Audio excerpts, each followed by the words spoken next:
Bueno, les voy a hacer un video para explicarles el estudio de una función, ¿sí? Lo primero que vamos a analizar es el dominio y la imagen. Entonces tenemos que pensar qué es el dominio de una función y qué es la imagen de una función. El dominio es el conjunto formado por todos los valores que puede tomar la variable independiente. ¿Y dónde se ubica la variable independiente? En el eje X, ¿sí? El horizontal. Entonces, vamos a ver qué valores del eje X está tomando esta gráfica de esta función. Podemos ver que comienza a tener gráfico en el valor menos 10 y también tiene valores entre el menos 10 y el menos 9, toma menos 9, toma menos 8, toma todos estos valores en la recta horizontal, que es el eje X, en el cual vamos a estudiar el dominio, hasta donde podemos ver que es hasta el infinito. ¿Por qué? Porque como les explicaba en el video anterior, no tenemos un punto que delimite que ahí termina la gráfica de la función. Si no hay un punto, significa que la gráfica se extiende infinitamente. Entonces podemos ver que el dominio va desde el valor menos 10, ya que acá sí tenemos un punto, ¿sí? Es decir, acá comienza la función, hasta el valor infinito. Ahora bien, como estamos hablando de intervalos, es necesario que le pongamos o paréntesis o corchetes. ¿Qué le vamos a poner? Recuerden que ponemos corchetes cuando toma el punto y ponemos paréntesis cuando no lo toma, cuando el círculo estaba vacío. En este caso el círculo está pintado, por lo tanto lo toma y vamos a poner un corchete, ¿sí? Bien, y el infinito nunca lo vamos a alcanzar, por lo tanto se le pone paréntesis. Bien, ahora vamos a analizar la imagen de esta función. ¿Qué es la imagen? Son todos los valores que puede tomar la función, ¿sí? Los valores que toma el eje Y. Podemos acá ubicarle, el eje vertical es el eje Y. Entonces podemos ver que la función comienza a tener valores en el valor menos 4, ¿sí? Lo pueden ver.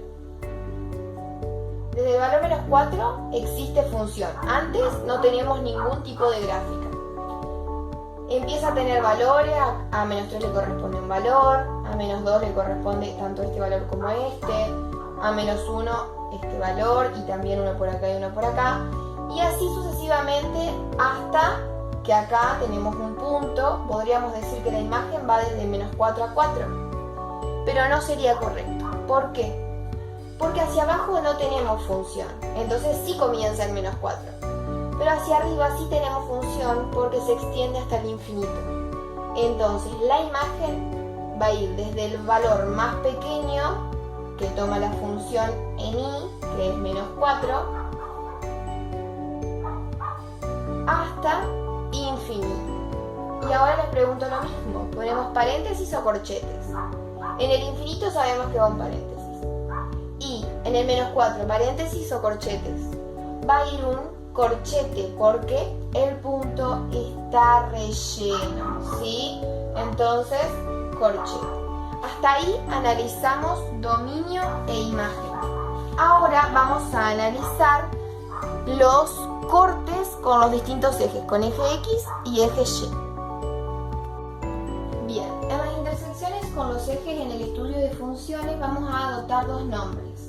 Vamos a llamar ordenada al origen a la intersección con el eje Y, con el eje vertical, y raíces o ceros a las intersecciones con el eje X. Entonces acá solamente vamos a identificar puntos, ¿sí? Puntos de intersección entre la gráfica, que es la que está en rojo, y los ejes. Primero vamos a analizar en qué punto la gráfica corta al eje Y, por lo tanto vamos a analizar ordenada al origen. Bien, entonces, ¿en qué punto ustedes pueden ver que la gráfica corta al eje Y? En este, ¿no? Acá la gráfica corta al eje Y.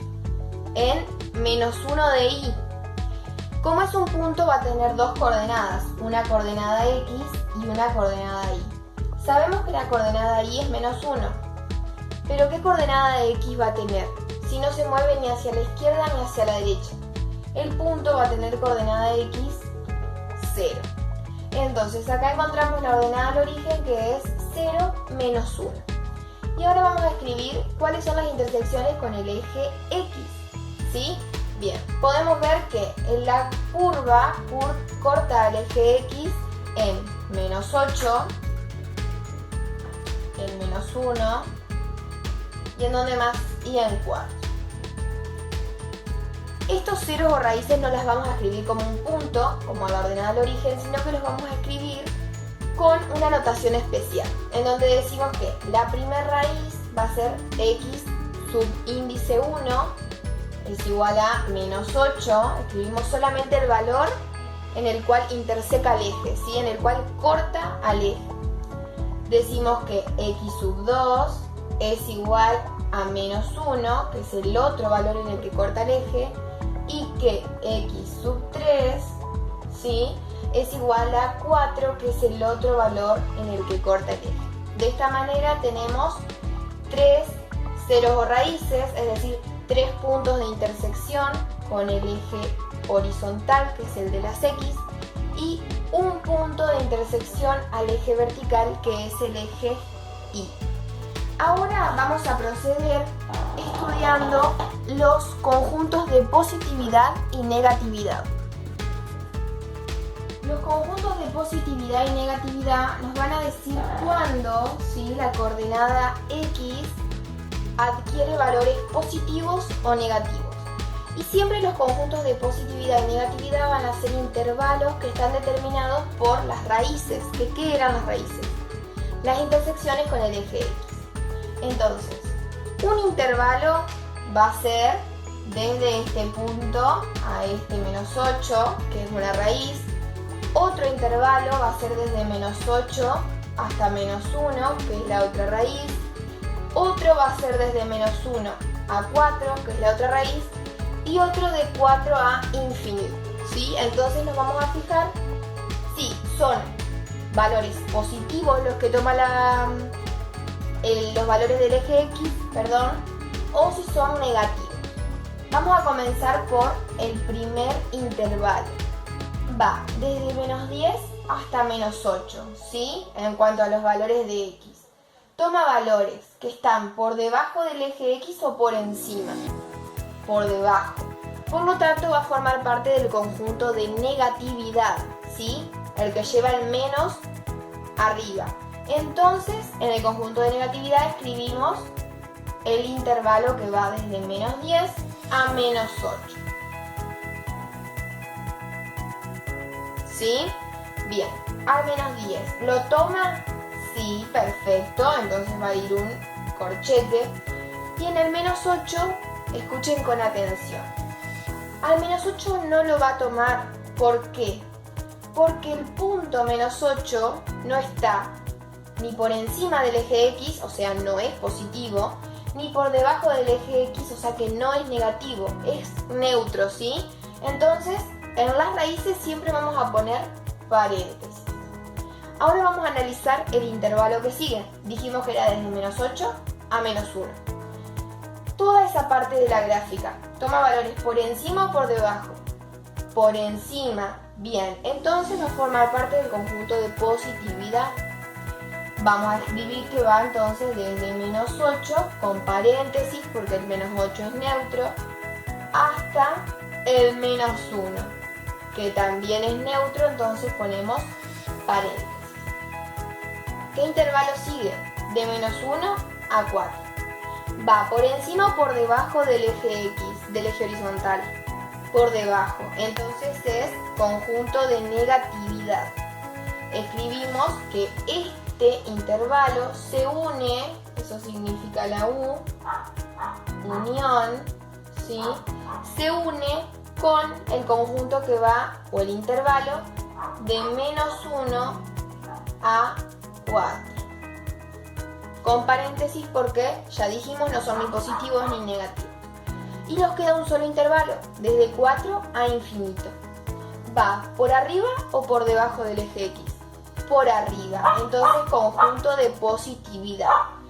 Utilizamos la notación de unión y vamos a escribir que va desde 4 a infinito. ¿Sí? Bien. Por último nos queda analizar los intervalos de crecimiento y decrecimiento. Vamos a analizar entonces intervalos de crecimiento y decrecimiento. Los intervalos de crecimiento hacen referencia a que a medida que los valores del eje horizontal, los valores de la variable independiente aumentan, los valores de la variable dependiente también aumentan. Es decir, que si nosotros decimos que a menos 10 le corresponde menos 4, a menos 9, si le corresponde un valor más grande que menos 4, la función está creciendo. Si le corresponde uno menor, está decreciendo. En este caso, a menos 10 le corresponde menos 4, ¿sí? Pero a menos 9 le corresponde aproximadamente menos 1. Y podríamos decir, ¿no?, que menos 1 es mayor que menos 4. Entonces eso nos da la pauta de que la función está creciendo en este intervalo, que va desde menos 10 hasta menos 5. Vamos a borrar para que no nos confundamos. Entonces, intervalo de crecimiento, el primero que tenemos va desde menos 10 a menos 5 y crece. Por lo tanto, lo escribimos como un intervalo desde menos 10 hasta menos 5. Bien. Luego tenemos otro pedazo de la función, pedazo entre comillas, otra rama, que va desde menos 5 hasta 2. Ustedes pueden ver que en esa parte la función crece o decrece. Vamos a pensarlo así. A menos 5 le corresponde 4, pero a menos 2 le corresponde 1. Y a menos 1, a 0, le corresponde menos 1, es decir, los valores están decreciendo. Entonces lo vamos a escribir en el intervalo de decrecimiento, que va a ir desde menos 5 hasta, ¿qué valor de x? 2. Menos 5 a 2. Y luego tenemos otra parte de la función que va desde 2 hasta infinito. En esa parte la función crece o decrece. Crece, exacto, crece. Entonces vamos a utilizar la notación de unión y vamos a escribir aquí el intervalo que va desde 2 hasta infinito. Bien, hasta ahí tenemos intervalos de crecimiento e intervalos de decrecimiento. Y nos falta solamente saber máximos y mínimos. Una vez que estudiamos dominio e imagen, las intersecciones con los ejes, conjuntos de positividad y negatividad y los intervalos de crecimiento y decrecimiento, podemos averiguar si la función tiene puntos máximos o puntos mínimos. Bien, en primer lugar vamos a decir que un punto máximo es aquel que se encuentra en un punto en el cual la función viene creciendo y de repente decrece. Por lo tanto, a este lo podemos identificar como un punto máximo, ¿no?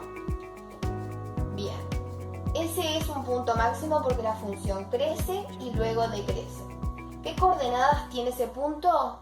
Como siempre, un punto tiene una coordenada x y una coordenada y. La coordenada x es menos 5 y la coordenada y, si podemos observar, es 4. Bien, ahora solamente nos falta saber si tiene punto mínimo. Un punto mínimo es aquel en el cual la función decrece y de repente crece. Como podemos ver acá, decrece y de repente crece. Entonces, este punto es un punto mínimo. ¿Sí? ¿Qué coordenadas tiene? De x le corresponde la coordenada 2 y de y le corresponde la coordenada menos 3. Ahora sí ya estudiamos puntos máximos, puntos mínimos, intervalos de crecimiento y decrecimiento. Pudimos estudiar conjuntos de positividad y negatividad, dominio e imagen y las intersecciones con los ejes, que serían las raíces y la ordenada al origen. Bien, por último les quiero dar un tip, ¿sí?, en el cual ustedes deben acordarse siempre que dominio, imagen, conjunto de positividad, negatividad, intervalos de crecimiento e intervalos de decrecimiento siempre se escriben como intervalos. Es decir, que siempre tenemos que decidir si vamos a usar paréntesis o corchetes. Corchetes si el punto lo toma, si está pintado. Paréntesis si no lo toma. Bien. Además, tenemos que tener en cuenta que las intersecciones con los ejes, o sea, los ceros, la ordenada al origen, los puntos máximos y los puntos mínimos, son puntos. Por lo tanto, tienen una coordenada X y una coordenada Y. Entonces, esto es muy importante que ustedes se lo acuerden. Cuando tenemos un estudio de funciones, todos estos ítems van a ser intervalos y todos estos ítems van a ser puntos. Esta es una forma de que ustedes puedan aprender a diferenciarlos y que no se olviden cuál es la manera en que tienen que escribir estas partes que nos ayudan a estudiar el comportamiento de una función. Espero que les haya servido el video y cualquier duda que tengan me pueden enviar un mensaje.